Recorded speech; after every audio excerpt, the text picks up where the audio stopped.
বলে না পাথর নাই, পাথরগুলো আমার মা জান পরিষ্কার করেছিল।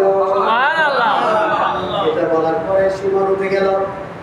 শিমর যখন উঠে গেল তখন আমার ইমাম আলী মোকাম পানি তো নাই, তায়াম্মুম দিয়ে নিয়ত করলেন আল্লাহু আকবার, সুবহানাল্লাহ।